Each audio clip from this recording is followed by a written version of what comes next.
Praise the lord. ಎಲ್ಲರಿಗೂ praise the lord. ಈ ಸಬ್ಬ ದಿನ ಎಷ್ಟು ಸಂತೋಷ ಆಗ್ತದೆ ಅಲ್ವಾ? ನಾವೆಲ್ಲರೂ ಒಬ್ಬರಿಗೊಬ್ಬರು ನೋಡುವುದಕ್ಕೂ ಯೂಟ್ಯೂಬ್ನಲ್ಲಿ ನೀವು ಕಾಣಬಹುದು, ನನ್ನನ್ನು ಕಾಣಬಹುದು, ಆದರೆ ನಾನು ನಿಮ್ಮನ್ನು ನೋಡೋಕ್ಕಾಗೋದಿಲ್ಲ. ಆದರೆ ಕರ್ತನು ನಮ್ಮೆಲ್ಲರನ್ನು ನೋಡ್ತಾ ಇದ್ದಾರೆ ಅಲ್ವಾ ದೇವರ ಮಕ್ಕಳೇ? ಬನ್ನಿರಿ, ಈ ದಿನ ತೆಗೆದುಕೊಂಡಂಥ ವಾಕ್ಯಕ್ಕೆ ಹೋಗುವುದಕ್ಕಿಂತ ಮುಂಚೆ ಕರ್ತನ ನಾಮ ಮಹಿಮೆ ಪಡಿಸಿಬಿಟ್ಟು ಪರಿಶುದ್ಧಾತ್ಮನನ್ನು ವೆಲ್ಕಮ್ ಮಾಡೋಣ. ಆಮೇಲೆ ಸಂದೇಶದ ಕಡೆಗೆ ಹೋಗೋಣ ಎಂದು ನೀವೆಲ್ಲರೂ ಕಣ್ಣುಗಳನ್ನು ಮುಚ್ಚಿ ಆರಾಧಿಸಿ 1 ಸೆಕೆಂಡ್ ಆತನ ನಾಮವನ್ನು ಮಹಿಮೆ ಪಡಿಸಬೇಕು. ಆತನು ಮಾಡಿದ ಒಂದೊಂದು ಉಪಕಾರಗಳನ್ನು ನೆನಪು ಮಾಡಿಕೊಂಡು ನಾವು ಆತನನ್ನು ಆರಾಧಿಸಬೇಕು. ಬನ್ನಿರಿ, ಎಲ್ಲರೂ ಆರಾಧನೆ ಮಾಡೋಣ. ಕರ್ತನೇ ಸ್ತೋತ್ರ ಸ್ವಾಮಿ, ಈ ದಿನದ ಸೇವೆಗಾಗಿ ಸ್ತೋತ್ರ ಮಾಡ್ತಾ ಇದ್ದೀನಪ್ಪ. ನನ್ನನ್ನು ಸಂಪೂರ್ಣವಾಗಿ ಒಪ್ಪಿಸ್ಕೊಡ್ತಾ ಇದ್ದೀನಿ, ನೋಡುವವರನ್ನು ಸಂಪೂರ್ಣವಾಗಿ ಒಪ್ಪಿಸಿಕೊಡ್ತಾ ಇದ್ದೀನಿ. ನಿನ್ನ ಧರ್ಮದ ಬಲಗೈ ದೇವನೇ, ನಿನ್ನ ರಕ್ತ ನಮ್ಮೊಬ್ಬೊಬ್ಬರ ಮೇಲೆಯೂ ಚಲಿಸಲ್ಪಡಲಿ ದೇವನೇ.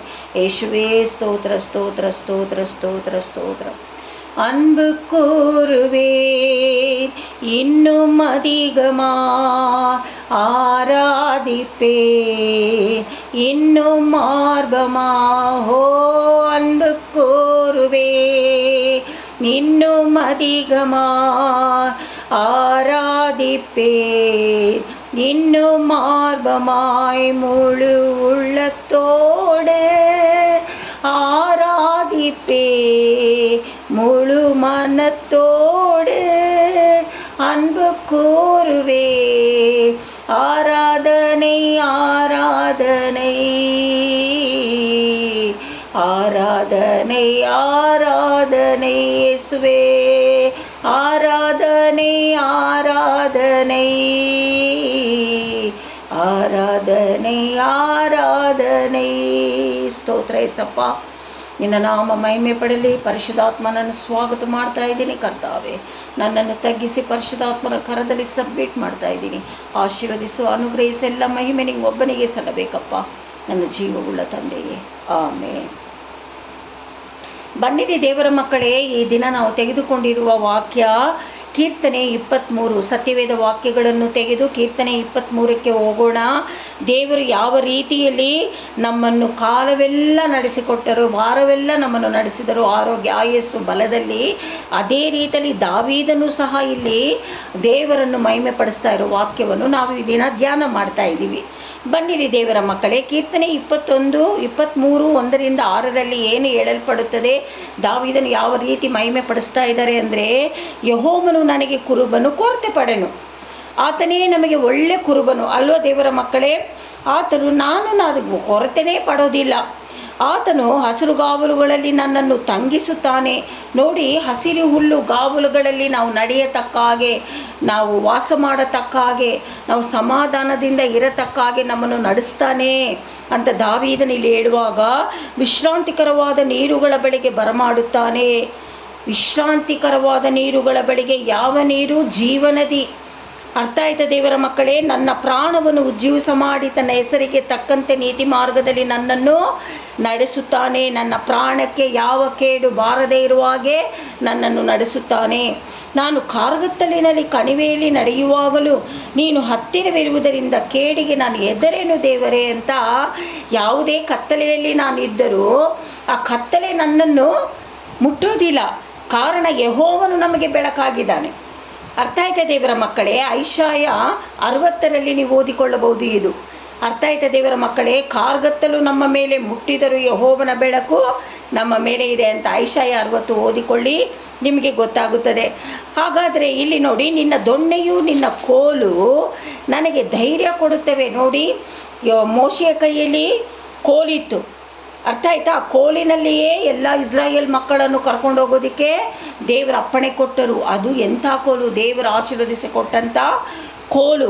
ಹಾಗಾದರೆ ದೇವರು ಇಲ್ಲಿ ಹೇಳ್ತಾ ಇದ್ದಾರೆ, ನಿನ್ನ ದೊಣ್ಣೆಯು ನಿನ್ನ ಕೋಲು ನನಗೆ ಧೈರ್ಯ ಕೊಡುತ್ತವೆ.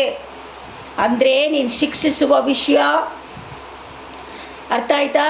ನೀನು ಬೆತ್ತ ತಗೊಂಡು ಹೊಡೆಯೋದು, ಇದೆಲ್ಲ ನನಗೇನು ಪಡಿಸ್ತದೆ? ಧೈರ್ಯ ಪಡಿಸ್ತದೆ. ಯಾರಿಗಾದರೂ ದೇವರು ಹೊಡೆದಿದ್ದಾರಾ? ಯಾರಿಗಾದರೂ ದೇವರು ಕಟ್ಟಿಟ್ಟಿದ್ದಾರಾ? ಭಯಪಡಬೇಡ್ರಿ, ದೇವರು ನಿಮ್ಮನ್ನು ಕಾಪಾಡುವವನಾಗಿದ್ದಾನೆ. Hallelujah, hallelujah. ಹಾಗಾದರೆ ಇಲ್ಲಿ 5-6 ಏನು ಹೇಳುತ್ತದೆ ಅಂದರೆ, ವೈರಿಗಳ ಮುಂದೆ ನೀನು ನನಗೋಸ್ಕರ ಔತಣವನ್ನು ಸಿದ್ಧಪಡಿಸುತ್ತಿ, ನನ್ನ ತಲೆಗೆ ತೈಲವನ್ನು ಹಚ್ಚಿಸುತ್ತಿ ನನ್ನ ಪಾತ್ರೆ ತುಂಬಿ ಹೊರಸೂಸುತ್ತದೆ. ನೋಡಿ, ವೈರಿಗಳು ನಮ್ಮ ವೈರಿಗಳ ಮುಂದೆಯೇ ನಮ್ಮನ್ನು ತಲೆ ಎತ್ತಿ ನಡೆಸಲು ಶಕ್ತನಾಗಿದ್ದಾನೆ ದೇವರು. ನನ್ನ ಪಾತ್ರೆ, ನನ್ನ ಜೀವದ ಪಾತ್ರೆ, ನನ್ನ ಆತ್ಮದ ಪಾತ್ರೆ ತುಂಬಿ ಹೊರಸೂಸುತ್ತದೆ ಅಂದರೆ ಸಂತೋಷ, ತಡೆಯಲಾಗದಷ್ಟು ಸಂತೋಷ ಹೊರಸೂಸುತ್ತದೆ ಅಂತ ದಾವೀದನು ಇಲ್ಲಿ ಕರ್ತನನ್ನು ಮಹಿಮೆ ಪಡಿಸ್ತಾ ಇರುವುದು.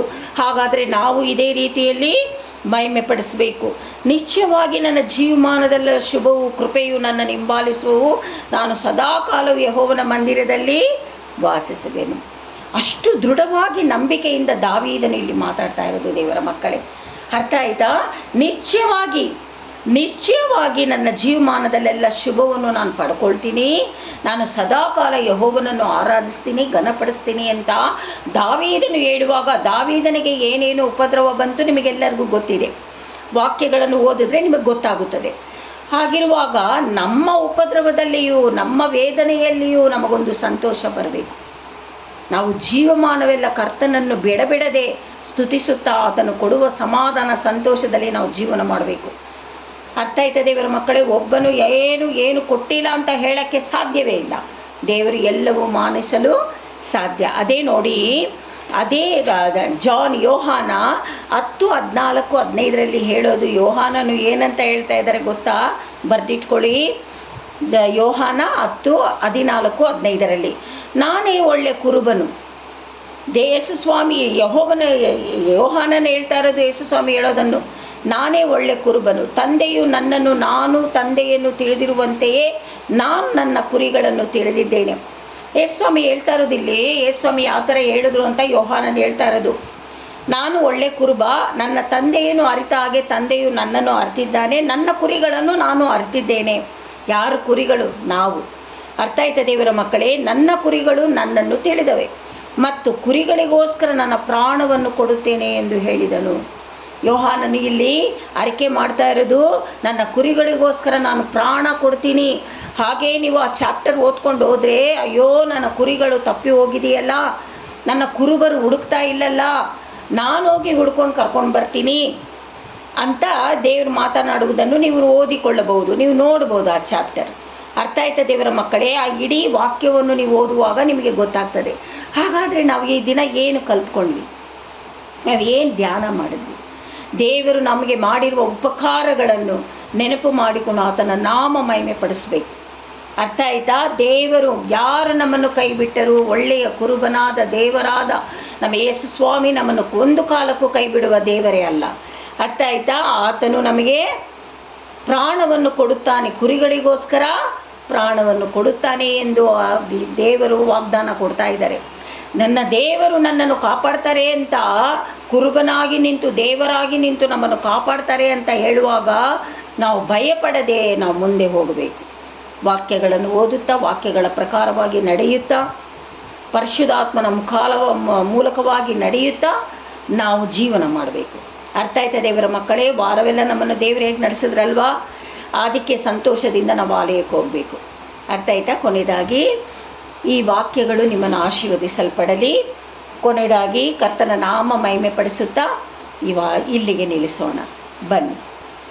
ನನಗಾಗಿ ಯುದ್ಧವ ಮಾಡುವ ಕರ್ತನು ನನ್ನ ಪಕ್ಷ ಇರುವನು, ಸೈನ್ಯಗಳ ಕರ್ತನು ಇಮ್ಯಾನುವೇಲನು ನನ್ನ ಜೊತೆ ಇರುವನು. ಸೋಲಿಲ್ಲ ನನಗೆ ಸೋಲಿಲ್ಲ, ಯುದ್ಧವು ಕರ್ತನದೇ, ಭಯವಿಲ್ಲ ನನಗೆ ಭಯವಿಲ್ಲ, ಯುದ್ಧವು ಕರ್ತನದೇ. ಭಯಪಡಬೇಡಿ ದೇವರ ಮಕ್ಕಳೇ. ತಂದೆ, ಮಗ, ಪರಿಶುದ್ಧಾತ್ಮ ನಾಮದಲ್ಲಿ ನಿಮ್ಮನ್ನು ಆಶೀರ್ವದಿಸ್ತಾ ಇದ್ದೀನಿ. ಈ ವಾಕ್ಯ ನಿಮ್ಮನ್ನು ಬಲಪಡಿಸಲಿ.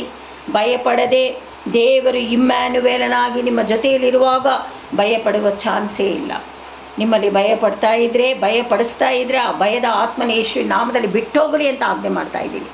ಧೈರ್ಯದ ಆತ್ಮನು ದೇವರು ನಿಮಗೆ ಕೊಡಲಿ. ಹಲ್ಲೆಲೂಯಾ. ಕರ್ತನು ನಿಮ್ಮೆಲ್ಲರನ್ನು ಆಶೀರ್ವದಿಸಲಿ. God bless you.